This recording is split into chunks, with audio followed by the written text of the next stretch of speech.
Hey guys, and welcome back to my Let's Play of Sonic Heroes for the Nintendo GameCube. Last time we finished off Team Rose, which means it is now time for the final team.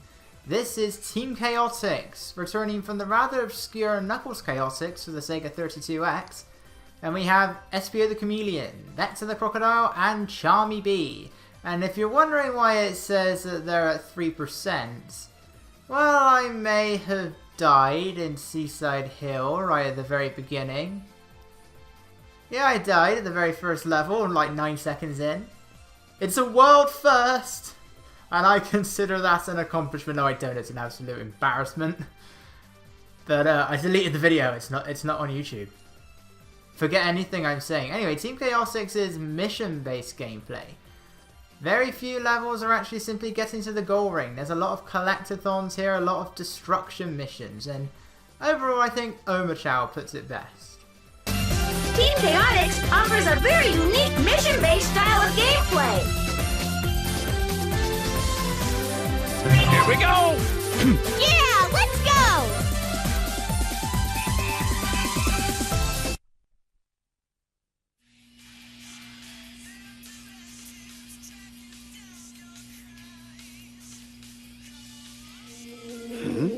It's here! Yeah! Whoa!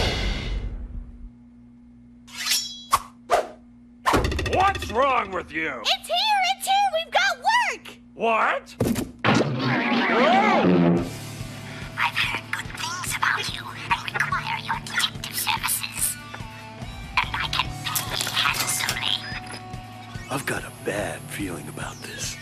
Espio, don't be silly. Besides, you know our policy. We never turn down work that pays. Yeah, you know our policy! Come on, boys. Let's go. Yes, sir! Roger.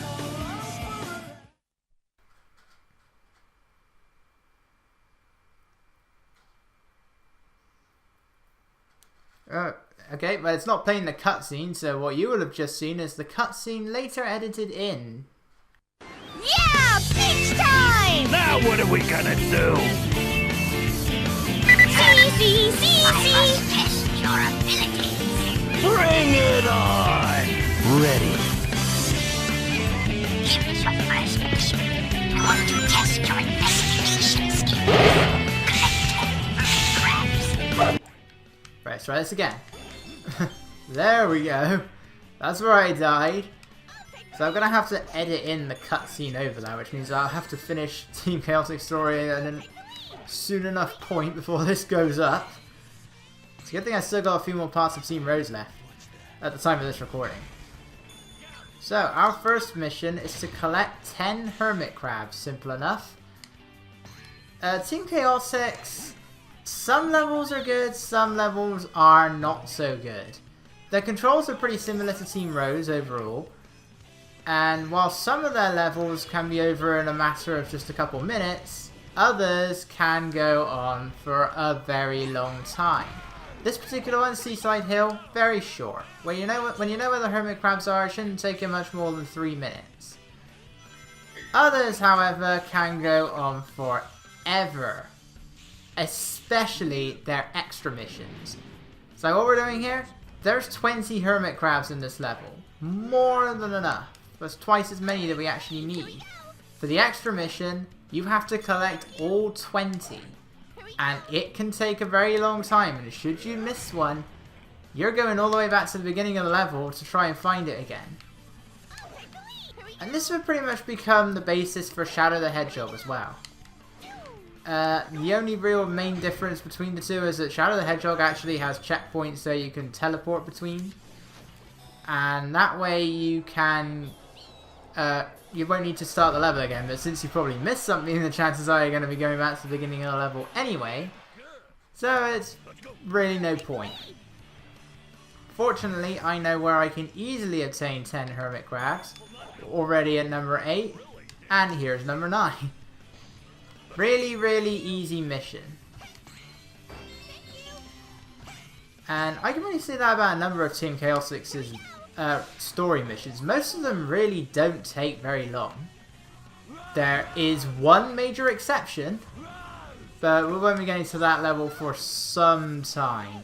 But some of their extra missions could go on for well over 10 minutes. And dare I say, their extra missions are probably some of the worst in the game. Like, even worse than some of Team Dark's extra missions, and some of them can go on for almost 14 minutes. But see, we got a massive time bonus from that. There's times where you almost got to worry, did I get a high enough score in the regular stage? Because that's what's going to be the case with Final Fortress. Like, you can't just rush through that level. You actually do have to pad the level out, otherwise your time bonus isn't going to be big enough. It's all about your in-level score. Yeah, we're already done with Seaside Hill, now it's Ocean Palace. Here's your next mission. A Chao is lost in the palace. Find and rescue that Chao. This is pretty much the closest thing that Team Chaotix get to, well no, it's not the closest, but this is closer to a standard mission. The Chao in this level is pretty much a glorified goal ring. It's at the end of the level, there's only one as opposed to Lost Jungle where there's going to be 20. And that's it. It's just to get to the goal ring level. There are some missions for Team Chaotix where your objective is simply getting to the goal ring or something like a goal ring.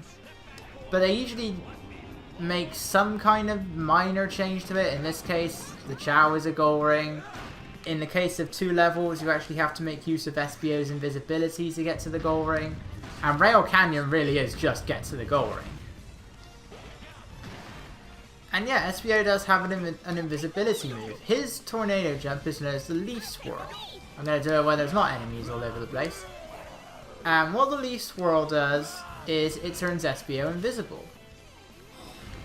Because Espio he's a ninja.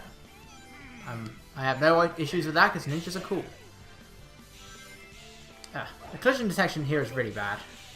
Just like that! But yeah, the Leaf Swirl will turn Espio invisible. He will leave Vector and Charmy behind. And then he can just proceed through the level normally. He's not really very leveled up, so there's no point in bothering. And that's what you have to do for the extra mission here. You have to get through the level without being detected by the enemies. Because apparently, his movements are also silent. I don't get it, but yeah, for some reason invisibility also makes him completely soundless. However, the only attacks he can do are his solo attack, where he throws his shurikens, and his tornado jump again, which will just make him visible. You can still switch to your other teammates, they will come straight back to where you are positioned, but you will become visible again. Unfortunately, his solo attack, although he can still move, unlike Amy's, it isn't very powerful. It doesn't level up like everything else does. It's the exact same strength at level 3 that it is at level 0. And that's the main issue. But yeah, that's Vector's level 3 attack. It's awesome. Sends out like exploding bubblegum, which is also what he uses as his descent. It just blows a bubble of gum, which does actually damage the enemies. Even though he and Big aren't in any like triangle dive position, they can still damage the enemies when they land on them. Right, let's get these guys here. Now if we get close enough, I should be able to get that flapper in the distance. Survey says...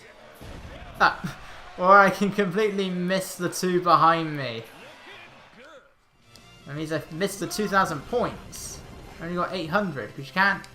Team Chaotix's Team Blast, the Chaotix Recycle, it lasts quite a while, so enemies technically, you'll still get like your bonus points even whilst the Team Blast is still going. But their reward for each enemy defeated is rings.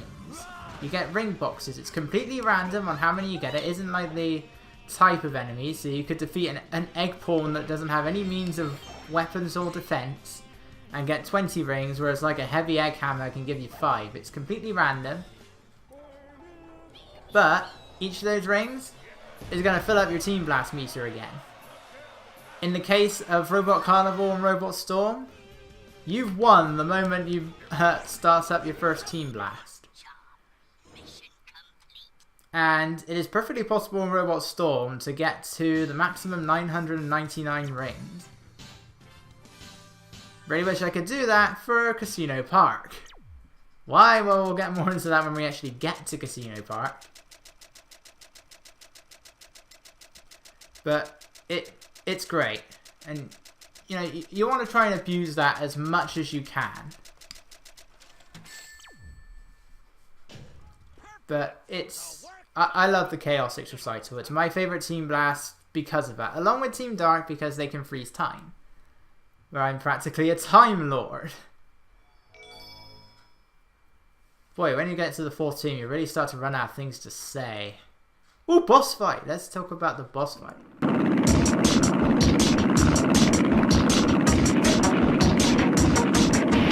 So, you're the ones who are playing games with my army? Sorry, just part of the job. That's the evil genius, Dr. Eggman. Doctor Who? Yes, let me show you who I really am. I knew it was him. Don't hesitate. It's part of the job. Get The it. self-proclaimed genius scientist. What is Coco? You're either a genius or a bastard. Either way, you're going to get in our way. Okay, so yeah, there's a little bit of information there. They're unfamiliar with Eggman. Like, Espio's heard of him, but it's like they've never met.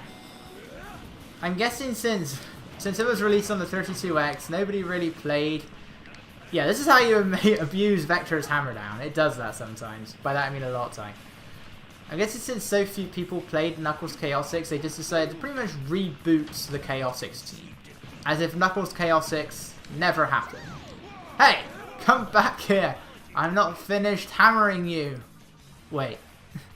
Let me rephrase that. I'm not finished beating you. But yeah, Vector's Hammer Down is pretty awesome. You can easily take out even the big enemies. Like, if you're able to do that on like a heavy egg hammer's weak spot once you've removed its helmet, you can keep doing that. The only difficult part is he is probably going to keep moving. So you got to try and move Vector with it whilst avoiding the hammer. But other than that, you know, Vector's Hammer Down is pretty broken. I really wish you could do that with Big.